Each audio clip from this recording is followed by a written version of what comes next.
Hello everyone, मैं Sinha sir. Accounting ratios class 12 के second category solvency ratios में हम लोग अब आज अगले रेशियो पे चलेंगे। It is total assets to डेप्ट रेशियो। आपने कमांड कर लिया होगा, पहले के रेशियोज की प्रैक्टिस जरूर कर ली होगी। अब हम लोग देखते हैं ये एक न्यू रेशियो का कंसेप्ट, टोटल एसेट्स टू डेप्ट ratio. So let's start the contents. ये रहा फॉर्मूला, टोटल एसेट्स टू डेप्ट ratio equal to total assets by non current liabilities. इसे भी हम लोग प्योर रेशियो के फॉर्म पे शो करेंगे। Means our presentation of the ratio ultimate value is in pure ratio form. Okay, short form में हम लोग total assets to non current liabilities को और क्या लिख सकते हैं, टोटल एसेट्स को सिंबलिकली टीए और नॉन करेंट लायबिलिटीज को हम लोगों ने लिखा था एनसीएल। एमसीक्यू बेस्ड क्वेश्चन में टीए बाई एनसीएल से इसको हम लोग काम कर लेंगे अपना। Now the concept is total assets to डेप्ट ratio measures the relationship between total assets and non current liabilities. इस रेशियो में किन दो टर्म्स की बात हो रही है रेशियो के फॉर्म पे? First term is total assets और सेकेंड टर्म है non current liabilities. Okay, next line, total assets include non current. Balance sheet format याद है तो झट से वो इमेज बना कि टोटल एसेट्स होता क्या है, sum total of non current assets plus current assets, NCA plus CA. So in short वो सारा कुछ सीन क्लियर होता जा रहा, TA equal to NCA plus CA, simple. Third line says डेप्ट कह लो, नॉन करेंट लायबिलिटीज कह लो, इसका कॉमन एग्जांपल्स क्या क्या है, debentures, long term loans, long term provisions, simply यही तो है। ठीक है, तो ये फॉर्मूला याद हो गया, प्रेजेंटेशन प्योर रेशियो में है, ये क्लियर हो गया। और अब इस पे बेस्ड क्वेश्चन देखते हैं। So this is question is demanding calculate total assets to डेप्ट रेशियो। कुछ इंफॉर्मेशन दिया है, टोटल डेप्ट हम लोगों को क्लियर है, share holders fund SHF clear है, reserves and surplus, working capital, current assets.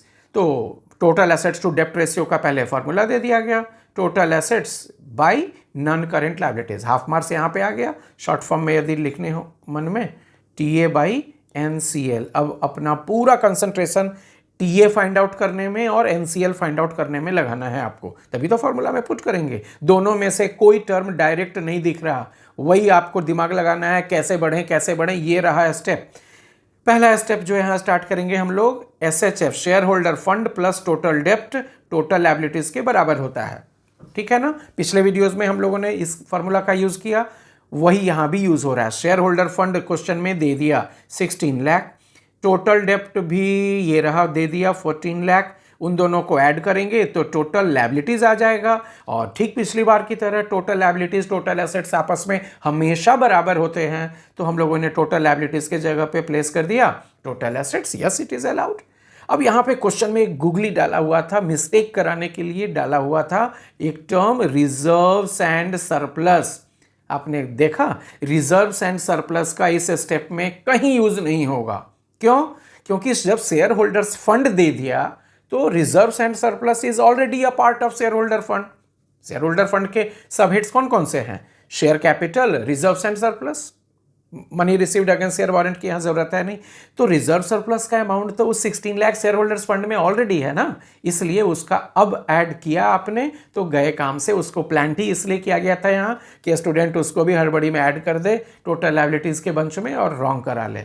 नहीं करेंगे हम लोग। So here we have ignored reserves and surplus due to this logic. Okay, तो यहां से हम लोग जब सॉल्व करेंगे तो टोटल एसेट्स आ गया 16 प्लस 40 40 लाख 56 लाख, 40 प्लस 16 56 लाख।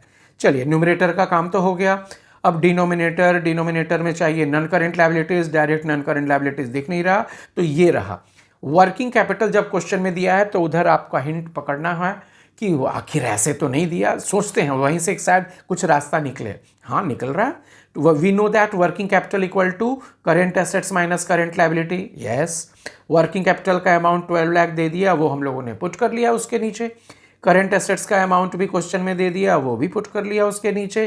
तो यहां से हम लोगों को करंट लायबिलिटीज मिल गया। करंट लायबिलिटीज लेफ्ट साइड आएगा जब सॉल्व करेंगे, 20 - 12 we are getting current liabilities. मन में आ भी सकता है कि सर करेंट लायबिलिटी क्यों फाइंड आउट किए, हम लोगों को तो नॉन करेंट लायबिलिटी, अम्मा यार उसी के इंतजाम में लगे हैं।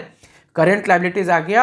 अब last step, non current liabilities और करेंट लायबिलिटी किसके बराबर होता है, टोटल डेप्ट के बराबर होता है। अब उसको यूज कर लेंगे। नॉन करेंट लायबिलिटीज की तलाश है हमें, करेंट लायबिलिटीज ₹8 लाख जो यहाँ कैलकुलेट किए, ये रहा, यहाँ यूज कर लिए उसे।